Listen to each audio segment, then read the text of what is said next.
అనంతపురం జిల్లా రాయదుర్గం నియోజకవర్గం వైఎస్ఆర్ ఆసరా 4వ విడత వారోత్సవాలు ఘనంగా నిర్వహించారు.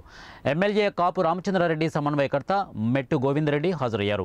రాయదుర్గంలో విపత్తు సమయంలో తన కుటుంబ ప్రజలకు అండగా ఉందని రామచంద్రారెడ్డి తెలిపారు. ఇక రాయదుర్గం పట్టణంలోని బాలికల ఉన్నత పాఠశాల మైదానంలో వైఎస్ఆర్ ఆసరా 4వ విడత వారోత్సవాలు ఘనంగా నిర్వహించారు.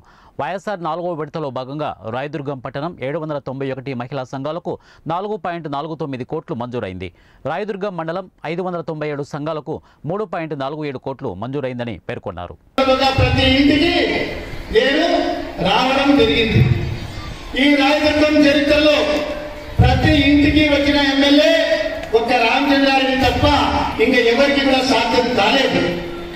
చాలా మంది ఇళ్లలో పుట్టినరోజు జరుపుకున్నా వచ్చినా, నామకరణాలు జరుపుకున్నా వచ్చినా, ఎన్నిక దివిజే కార్యక్రమం వచ్చినా, అమ్మాయి పుట్టే వచ్చినా, శ్రీమంతాలంటే వచ్చినా, పెళ్లికైతే కూడా వచ్చినా, నేను చాలా మంది చనిపోయినా వచ్చినా, ఈ భుజం పైన కొన్ని వేల మంది మోసిన నేను దినాలకు కూడా వచ్చిన ప్రతి కష్టంలో ప్రతి సుఖంలో నేనున్నా.